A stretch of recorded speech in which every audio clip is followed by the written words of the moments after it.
আসসালামু আলাইকুম। Mental preparation কোর্সের আরও একটা সেশনে সবাইকে স্বাগতম। আজকে আমরা যে টপিকটা নিয়ে কথা বলবো সেটা হলো কাইন্ড অফ রিভিশন কেন? কারণ রিভিশন জিনিসটা একটা খুব ব্রড স্পেকট্রাম জিনিস। এটাকে তোমরা যেমন ইজি ভাবো যে পরীক্ষার আগে টাইনা পড়ে গেলাম, এডি হলো রিভিশন। হ্যাঁ, রিভিশন জিনিসটা যুগে যুগে তোমরা সংজ্ঞা পুরা বদলায় ফেলাইছো। এখন অনলাইনের যুগে মানুষজন 6 মাস আগে রিভিশন শুরু করে। তো আমি 6 মাস আগে রিভিশন নিয়ে কথা বলতেছি না, এটা রিভিশনে কাউন্ট হয় না। রিভিশন মানে যেটা হলো পরীক্ষার এন্ড মোমেন্ট আমি পড়বো, মোটামুটি পরীক্ষার 1 দিন আগে, পরীক্ষার 2 দিন আগে, পরীক্ষার 10 দিন আগে, দ্যাটস কল্ড রিভিশন। যা আগে সব পড়া হয়ে গেছে, দেন আমি সেকেন্ড টাইম পড়তেছি। তোমরা রিভিশন জিনিসটাকে কখনো এটার সাথে মিলাবা না। কিছু মানুষজন এটাই দিয়ে কোর্স খুলে বসছে যে এতদিন কিছু পড়ে নেই, সে এখন পড়বে। এটা রিভিশন না, সে প্রথমবারই পড়তেছে। এটা তার আর যা হোক রিভিশন হচ্ছে না। ওকে, তো প্রথমে আমরা রিভিশন কি সেটা বুঝলাম। এখন রিভিশনের জন্য 2 টাইপের পন্থা আছে। প্রথম মোটা দাগে 2 টাইপ। টাইপ নাম্বার 1 হলো যে প্রি রিভিশন প্রিপারেশন, যারা রিভিশনের জন্য আগে থেকে মেন্টালি, ফিজিক্যালি, একাডেমিক্যালি সব দিক দিয়ে রেডি হয়। জিনিসটা কেমন বুঝো? অনেক স্টুডেন্ট তোমরা আসো, অসংখ্য বই পড়ো, এই বই ওই বই, এই নোট, এই গাইড, এই শিট, এই সেই, হ্যান ত্যান প্যান, এত কিছু পড়ছো। প্রতিটা চ্যাপ্টারের প্রত্যেকটা পার্ট কোন না কোন এক জায়গা থেকে পড়ছো। ওয়ান ফাইন মর্নিং তুমি চিন্তা করলা তোমার এখন 7 দিন পরে পরীক্ষা। তখন তুমি প্যানিক মোডে চলে যাও, জাল এত কিছু কিভাবে একসাথে পড়বো। তখন কিন্তু মাথায় প্যানিক হয়। এটা একটা কিন্তু খুব কমন সিনারিও। আরেকটা কমন সিনারিও কি, যে এত কিছু এত জায়গা থেকে পড়ছি, যা আমরা যে একসাথে করব এই পরিমাণ সময়টাও আমার হাতে নাই। যদিও প্যানিক মাথা ঠান্ডা করে তুমি একসাথে করা শুরু করলা, তখন কিন্তু তুমি ওই পরিমাণে সময় পাচ্ছ না। ফলশ্রুতিতে তুমি যত ভালো রিভিশন দিয়ে যাও না কেন, মনে খুঁতখুত করবে আমি মনে হয় সব পড়ি নাই। সো রুল নাম্বার 1 রিভিশন ভালো হওয়ার আগে থেকে রিভিশন ম্যাটেরিয়াল বানানো। হোয়াট ইজ রিভিশন ম্যাটেরিয়াল বা RM? এই জিনিসটা আমি অনেক আগে থেকে করতাম। RM মানে কি আলাদা করে নোট করা, RM মানে কি আলাদা কোনো শিট বানানো না। RM মানে রুল নাম্বার 1 হলো যে আগে আমাকে সব একসাথে করতে হবে। অর্থাৎ আমি একটা বইয়ের মধ্যেই সব রাখার চেষ্টা করব, একটা নোটের মধ্যে, একটা খাতার মধ্যে সব একসাথে রাখার চেষ্টা করব, যাতে আমার কন্টেন্ট কমে আসে।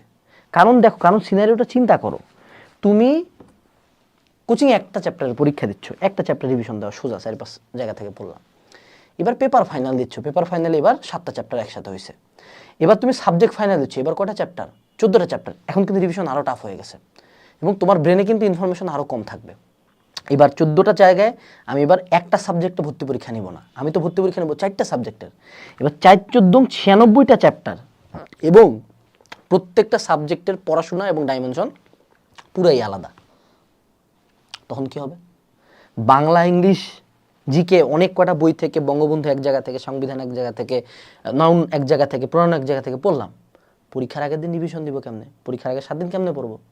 তখন তো প্যানিক, কারণ খুঁজে পাবো না কোথা থেকে আমি পড়ছি, কারণ ব্রেন তখন অলরেডি প্যানিকে থাকে।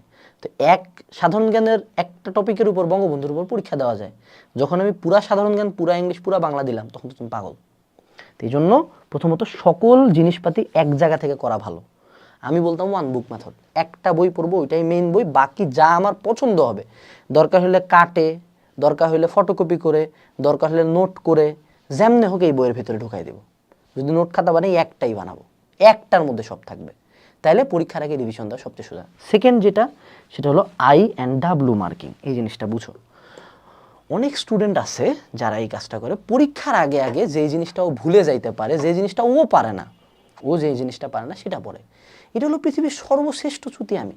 কারণ ধরো সে টু সে আমি ত্রিকোণমিতির একটা বিশাল কঠিন টাইপ আছে, একটা বিশাল বড় প্রমাণ আছে যেটা আমি পারি না, আমি বসে বসে ওই প্রমাণটা করলাম। অথবা ম্যাট্রিক্স নির্ণায়কের একটা অনেক বড় প্রমাণ আছে, এটা আমি পারি না, এটা আমি বসে বসে করলাম। কিন্তু পরীক্ষার হলে যায় দেখলাম ওইটা আসে নাই, খুব সহজ বিপরীত ম্যাট্রিক্স নির্ণয় করার একটা ম্যাথ আসছে, যেটা আমি পরীক্ষার আগে আসলে রিভিশনে দিই না, কারণ আমি চিন্তা করছি যে যেগুলো আমি পারি না সেগুলো আমি পড়ে যাব। অনেকে আছে যেগুলো ভুল করে কোচিংয়ের পরীক্ষায়, বিভিন্ন পরীক্ষায় ওগুলো রিভাইজ দিয়ে যায়, কিন্তু ওখান থেকে তো কোশ্চেন আসবে না। কোশ্চেন আসবে কোন জায়গা থেকে? যেগুলো ইম্পর্টেন্ট টপিক। তো আমাদের কোর্সে, অনলাইনে, সাজেশনে অনেক জায়গায় কিন্তু ইম্পর্টেন্ট টপিক বলে দেয়। তোমার বাড়ির স্যারও বলে দেয়, কলেজের স্যারও বলে দেয়, স্কুলের স্যারও বলে দেয়। তোমার প্রথম প্রায়োরিটি হবে ইম্পর্টেন্ট টপিক, এবং এই তুমি জাস্ট যেই বই থেকে, যে নোট থেকে, যে গাইড থেকে, যে শিট থেকে পড়তেছো, সেখানে ওই টপিকটার উপর একটা দিয়ে মার্ক করে দিবা, দিয়ে গোল করে চিহ্ন দেওয়া আছে। তার মানে পরীক্ষার দিন তোমার প্রথম প্রায়োরিটি থাকবে আই এর আন্ডারে যা পড়ে সেটা রিভিশন দিয়ে যাওয়া, কারণ ওইটা পরীক্ষা হলে আসবে। দেন তোমার সেকেন্ড প্রায়োরিটি হবে ডাব্লু, যে এইটা আমি কম পারি। এইটা প্রত্যেকের জন্য আলাদা, ইম্পর্টেন্ট টপিক সবার জন্য সেম, বাট উইক পয়েন্ট তো সবার জন্য আলাদা। আমার সংখ্যাগত তথ্য বেশি মনে থাকতো, আমার মেন থিওরি ছবি ভুলে যেতাম, আমার ছবি হলো আমার ডাব্লু। তো যেগুলো আমি কম পারি সেগুলোতে আমি ডাব্লু মার্ক দিব। তো ডাব্লু হবে আমার সেকেন্ড প্রায়োরিটি। এখন যদি দুইটাকে আমরা একটা সেট আকারে চিন্তা করি, এটা হলো আই সেট, এটা হলো ডাব্লু সেট, দুইটার মাঝখানে একটা কমন এরিয়া পড়ে গেছে, তাই না? যে যেটা একে তো ইম্পর্টেন্ট, দুইয়ে আমি কম পারি, তাহলে পরীক্ষার আগে প্রথম রিভিশন কোন জায়গায় দিতে হবে? এইটা হলো আমার 1 নাম্বার জায়গা। দেন 2 নাম্বার জায়গা কি? এই ইম্পর্টেন্টটা। 3 নাম্বার জায়গা হলো আমার উইক পয়েন্ট। বাট আমরা কি করি? আমরা এই টোটালটা বাদ দিয়ে আমরা জাস্ট এই 3 নাম্বারটাতেই কাজ করি, ফলশ্রুতিতে পরীক্ষা হলে মারা। তো যারা ভালো স্টুডেন্ট আছো, ভিডিও যদি আগে দেখে থাকো, এই মোমেন্ট থেকেই রিভিশন ম্যাটেরিয়াল বানাবা। যার আগে থেকে ম্যাটেরিয়াল বানানো থাকবে, ম্যাটেরিয়াল বানানো নোট করা না, জাস্ট মার্ক করা যে কি পড়বো আগে থেকে। সেকেন্ড যেটা হলো সামারি নোট মেথড, এটা ভার্সিটি স্টুডেন্টরা করে। কি করে? যে ও টোটাল পড়াশোনার যে স্লাইড বা যা এরিয়া আছে ওটাকে নিজের মতো করে একটা ছোট নোট বানায় ফেলে। নট ভাইয়ার ক্লাসের নোট, নট স্যারের নোট, নট অন্য কোনো নোট, এরকম কোনো নোট না। ও যেটা করে সেটা হলো ও টোটাল পড়াশোনাটা নিজে করে, ও ধরো নিউটনীয় বলবিদ্যার ও ব্যাংকিং কোণের জন্য 2-1টা সূত্র একটা ম্যাথ লিখছে, দেন ও কৌণিক গতির জন্য 2-1টা সূত্র একটা ম্যাথ লিখছে, তারপর ও ফ্রিকশনের 2টা সূত্র লিখছে। ওর কাছে মনে হয়েছে এগুলো আমার আই আর ডাব্লুর মধ্যে পড়ে। দেন পরীক্ষার আগে ও জাস্ট ওই সামারি নোটটা পড়ে যায়, ও বইটই আর দেখে না। এইটা করা time consuming, but this is also a way. আমি তোমাকে এখানে কয়েকটা ওয়ে বলবো, দ্যাট ডাজেন্ট মিন ওই ওয়েটাই তোমাকে করতে হবে। মনে রাখবা, এই যে রিভিশন ম্যাটেরিয়াল বা এইখানকার প্রত্যেকটা প্রসেস, প্রত্যেকটা হলো পার্সন স্পেসিফিক। আমি যদি তোমাকে রিভিশন ম্যাটেরিয়াল বানায় বেচি, যেটা আমি এককালে বেচতাম, পরে ভুল বুঝতে পারার বেচি নাই কেন? কারণ আমার জন্য যেটা রিভিশন ম্যাটেরিয়াল, আমি যেই সূত্রগুলো দেখে যাব, খুব স্বাভাবিকভাবে এমন একজনকে আমি পাবো যার সূত্র নিয়ে কোনো সমস্যা নেই, সংকেত মনে রাখতে পারে না। তো ওর রিভিশন ম্যাটেরিয়াল অবভিয়াসলি ডিফারেন্ট হবে। আমার সংকেত মনে থাকে, আমার সংকেত পড়ার দরকার নেই, ঠিক আছে? তো ঠিক তেমন এখানে যে প্রসেসগুলো আমি বলবো, এগুলা নট লাইক দ্যাট স্পেসিফিক তোমার জন্য, এগুলা তুমি টেস্টিং করে যেটা তোমার ভালো মনে হয় সেটা করবা। এরপরে হলো প্রি রিভিশনের 2টা প্রসেস আমরা জানলাম। এবার হলো পোস্ট রিভিশন প্রসেস। মানে কি? যে এইবার আমি সারা বছরে আসলেই কিছু গোছাই নাই, আমার রিভিশন ম্যাটেরিয়ালও রেডি নাই, মোটামুটি আইডিয়া আছে কি কি পড়ে যাইতে হবে। এখন পরীক্ষার সামনে আমার এই রিভিশন ম্যাটেরিয়াল রেডি করারও টাইম নেই, নোট করারও টাইম নেই। কি করতাম এখন? প্রথম একটা ওয়ে হলো যে কোশ্চেন ব্যাংক মেথড, যে কম সময়ে জিনিসপাতি শেষ করার উপায় হলো কোশ্চেন ব্যাংক পড়া। যেমন ঢাকা ভার্সিটির আগে কোন কোন টাইপ ইম্পর্টেন্ট, কোন কোন টাইপ থেকে কোশ্চেন আসতে পারে, এটা গাইডে খুঁজে খুঁজে বের করে পড়াচ্ছে। তোমার ইজি পন্থা হইলো যে ঢাকা ভার্সিটির বিগত 20 বছরের যে কোশ্চেন, সেইটা নিয়ে প্রত্যেকটা কোশ্চেন খুবই মনোযোগ সহকারে শর্টকাট সহ সলভ করা।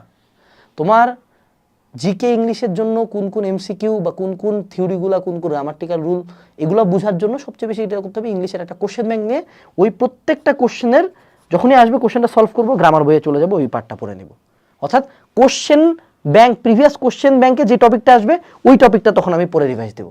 এটা কিন্তু আরেকটা সেকেন্ড মেথড, যে কোশ্চেনের সাথে, প্রিভিয়াস কোশ্চেনের সাথে ওই সার্টেন টপিকটা আমার রিভাইজ করে ফেলা। ঠিক আছে? এটা হলো কম সময়ে কাজ করে, বাট এটা অবভিয়াসলি আগের 2টা মেথড হচ্ছে একটা লোয়ার ক্যালিবার মেথড। এরপরে written topic method. Written topic method কি? এই পার্টটাতে অনেকে, যেহেতু তুমি প্যানিক করতেছো, প্যানিকের কারণে তুমি ভুল জিনিস পড়বা, বরঞ্চ যা পড়বা তাও খেয়াল থাকবে না। এখন তোমাকে কি করতে হবে? এখন তুমি একটা সিস্টেমে আসবে, যে প্রথমে মাথাটা ঠান্ডা করে যতগুলা বই তোমার সামনে আছে প্লাস প্রিভিয়াস ইয়ারের কোশ্চেন নিয়ে বসে বসে আগে টপিক লিখবা, যে বিগত বছরে ভেক্টরের নদী নৌকা থেকে কোশ্চেন আসছে, ছাত্রধরা থেকে কোশ্চেন আসছে, উপাংশ অভিক্ষেপ থেকে কোশ্চেন আসছে, আমি এই 3টা টপিক পড়বো। এভাবে তোমার ফিজিক্সের সবগুলো টপিক লেখা শেষ। দেন জাস্ট ওই টপিকগুলো পড়ে চলে যাবা, দ্যাটস ইট।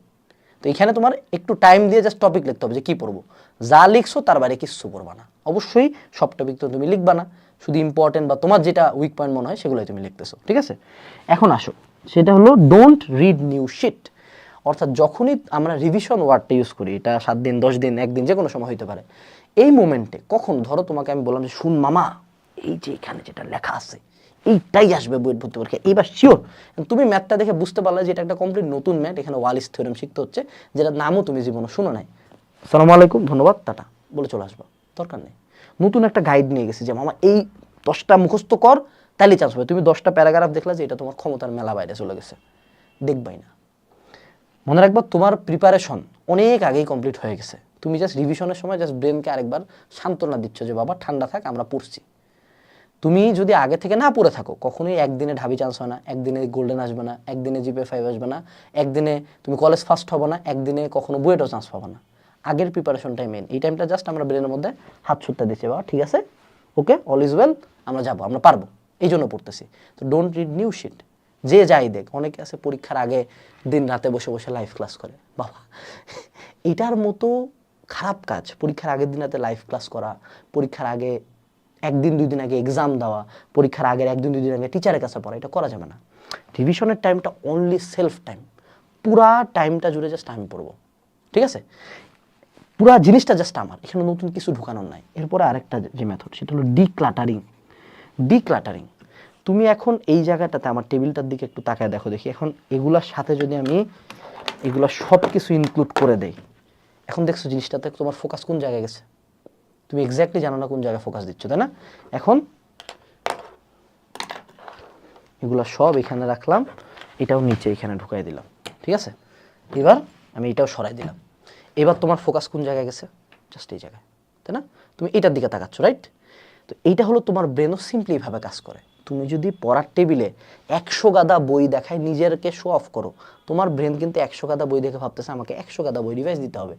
তো প্রত্যেক পরীক্ষার যখনই তুমি রিভিশন শুরু করবা, তুমি যা পড়বা, যেখান থেকে পড়বা, এর বাইরে কোনো কিছু টেবিলে থাকবে না। আমরা প্রত্যেক ভর্তি পরীক্ষার আগে ঢাবি, বুয়েট, মেডিকেলের পরীক্ষা যখন শুরু হয়েছে, আমাদের তো একটানে এক্সাম চলতেছিল, ওগুলার সময় আমরা আমাদের রুম থেকে 3 বস্তা বই বের করে আমাদের স্টোরেজ রুমে রাখা দিয়েছিলাম ঢাকায়। জিহাদের রুম থেকে বের করছে, আমরা প্রত্যেকে রুম থেকে জিনিসপাতি বের করে দিছি। টার্গেট ছিল একটাই, যে ব্রেনকে বোঝানো যে তোর জাস্ট এই যে এই 2টা বই আছে, এখানে যা লেখা আছে এইটুকু পড়লেই তোর রিভিশন শেষ। কারণ রিভিশনে তো নতুন কিছু শিখতেছি না, জাস্ট আগের টপিকটা যাতে আমি পারি এটা এনশিওর করতেছি। তো ডিক্লাটারিং করে ফেলতে হবে, ঠিক আছে? এরপরে আসো, সেটা হলো অ্যাটলিস্ট স্লিপ। পরীক্ষার আগের রাতে রিভিশনের ক্ষেত্রে যেটা হয়তো বা রিভিশনের মধ্যে না পড়লে, এটা ব্রড স্পেকট্রামের রিভিশনেরই অংশ, যে পরীক্ষার আগের রাতে বা অনেক সময় অনেকে কী করে, পরীক্ষার আগের রাতে একান্তই ঘুমায় না। মনে রাখবা, তোমার ঘুম খুবই গুরুত্বপূর্ণ। Unless you are on some next level drug, তোমাকে ঘুম লাগবেই। সো পরীক্ষার আগে আমি বলতেছি না যে 6 ঘন্টা ঘুমাইতে হবে, এরকম না, বাট অ্যাটলিস্ট 2 to 3 আওয়ার্স তুমি যাতে ঘুমাইছো এটা এনশিওর করে যাও। নাইলে দেখা যাবে যে এমন ল্যাথার্জিক লাগবে, ব্রেন এমন টায়ার্ড হবে যে ব্রেনে যা ছিল খারাপ লাগার কারণে ওটাও আউটপুট দিতে পারো না। এরপরে হলো দেখো যে ডোন্ট রিড আনইম্পর্টেন্ট শিট। এটা আমি বলে দিই, পরীক্ষার আগে কিন্তু ব্রেন খুব পাগলায় যায়, বুঝছো? মানে এই সময় কিন্তু নর্মাল জাজমেন্ট তোমার কাজ করে না। তো নর্মাল জাজমেন্ট যখন কাজ করে না, তুমি কিন্তু অনেক কিছুই পড়তে পারো, অনেক কিছু পড়তে ইচ্ছা করবে, এবং তোমার বইগুলাতে, তোমাদের অনলাইন ক্লাসে, তোমাদের বাইরের টিচার অনেক কিছুই কিন্তু তোমাকে বলে যায়। বাট যদি কেউ এইটুকু এনশিওর করতে পারে যে আমি গুরুত্বপূর্ণ টপিক ছাড়া পরীক্ষার আগে রিভিশন দিব না, তার জন্য কিন্তু যে কোনো সাবজেক্ট এক রাতে রিভিশন দেওয়া সম্ভব হয়। রিভিশন আমরা এক রাতে দিতে পারি না, কারণ আমি চিন্তা করি আমি পুরা বইটা আবার নতুন করে শুরু থেকে শেষ পর্যন্ত পড়বো। এটা হলো পাপ, এই কাজ করা যাবে না। ট্রাই টু স্কিপ, শুরু থেকেই মাথার মধ্যে রাখবা যে আমি স্কিপ করব। এটা নিজের রেগুলার লাইফেও পড়ার সময় করবা, যা আনইম্পর্টেন্ট তা আমি দেখতাম না। ধীরে ধীরে যখন ওগুলোকে আনইম্পর্টেন্ট আকারে ট্রিট করবা, তখন কিন্তু তুমি পরীক্ষার আগে আগে ইম্পর্টেন্ট টপিক রিভিশন দিতে পারবা। এটা আমার নিজেরই মাইন্ডসেট ছিল, আমি পুরা বই পড়ে যেতাম। এই মাইন্ডসেটটাই আমি তোমাদের সাথে শেয়ার করলাম যে এইটা যাতে মাথার মধ্যে না থাকে। এখন এটা অনেক ফিক্স হয়েছে, ঠিক আছে? এরপর হলো make sure you are content. Content মানে কি, তুমি সন্তুষ্ট। তুমি যতই রিভিশন দাও, আমার পদ্ধতি, ওর পদ্ধতি, এই পদ্ধতি, সেই পদ্ধতি, সব পদ্ধতির পরেও তুমি যদি এইটা এনশিওর না করতে পারো যে তুমি মেন্টালি স্যাটিসফাইড, যে না ঠিক আছে আমি যা পড়ছি that is enough for me, তুমি 100 পরীক্ষার হলে খারাপ করবা। কোশ্চেন যদি তোমার পড়া টপিক থেকে দাও, তা তুমি প্যানিক করবা, কারণ তোমার মনে একটা খুঁতখুঁতা জিনিস আছে যে আল্লাহ আমি মনে পড়ি নাই, এটা যদি আসে, ওটা যদি আসে, এটা যদি আসে। অ্যান্ড সবচেয়ে দুর্ঘটনামূলক ঘটনা এটা হইতে পারে যে তোমার ইম্পর্টেন্ট টপিকে কিন্তু 80% চলে আসছে, হ্যাঁ, কিন্তু তুমি দেখতেছো যে যেই 2টা টপিক তুমি বাদ দিয়ে আসলে 10%, ওটা আবার চলে আসছে, তখন তুমি প্যানিক করে ফেলবা। এই জায়গায় আমি তোমাকে একটা কথা বলি, মনে রাখবা, যে কোনো রিভিশনের একটাই লক্ষ্য, তুমি যদি সব পড়েও যাইতা, সব তোমার জীবনও মনে থাকতো না। পরীক্ষার হলে যদি আনইম্পর্টেন্ট টপিক যেটা তুমি স্কিপ করছো, ওটা যদি 1 নম্বরে থাকে, কোনো সমস্যা নেই, খুব ভালো মতো জানবা, নিজের উপর ফেথ রাখে যে তোমার পুরা কোশ্চেন সেটে 75% তোমার পড়া জিনিস আসছে। মানুষ চান্স পায় না, মানুষজন প্লাস মিস করে মেজরিটি অফ দ্য টাইম। যারা খারাপ স্টুডেন্ট একান্ত পড়েন তাদের স্টোরি আলাদা, বাট যারা চান্স পাওয়ার কথা, যারা ভালো স্টুডেন্ট, মিডিয়াম ক্যালিবার স্টুডেন্ট, ওরা রেজাল্টটা খারাপ করে এই কারণে, কারণ ও ভাবে যে পরীক্ষাটা ওর খারাপ হবে। ও কিন্তু অলরেডি জানে 75% কোশ্চেন ওর কিন্তু ওর এরিয়াতে আসছে, বাট ও জাস্ট এই ফেথের কারণে খারাপ করে। সো ফেথ রাখতে হবে, এবং এই ফেথটা আসবে কখন, যখন কন্টেন্টমেন্ট থাকবে। অর্থাৎ আমি যে কয়টা টপিকই পড়ি, দরকার হলে একটু আমার বলা টপিকের চেয়ে বাড়ায় পড়ো, একটা টপিক দেখতে ইচ্ছে হয় দেখে যাও, যতটুক পড়ো নিজের ব্রেনকে শুরু থেকেই রিভিশনের টাইমটা, পুরা টাইমটা জুড়ে বুঝাইতে হবে যে আমি যা পড়ে যাইতেছি that is enough for me, আমি যা করে যাইতেছি that is enough for me and the exam, এবং আমি যতটুক করতেছি এখান থেকেই কোশ্চেন আসবে, এর বাইরে কোশ্চেন আসা সম্ভব না। যদি কোশ্চেন আসে ওটা আমার অ্যাটেম্প্ট করার কোনো দরকার নেই, আমি যেটা করছি এটা দিয়ে আমার রেজাল্টটা হয়ে যাবে। এই কন্টেন্টমেন্ট যদি নিজের মাথার মধ্যে ঢুকাইতে পারো তাইলেই কাজ হয়ে যাবে। তো এইটুকু ছিল আজকের সেশনে, আশা করি এটা দিয়ে তোমার রিভিশনটা ভালো হবে। ধন্যবাদ।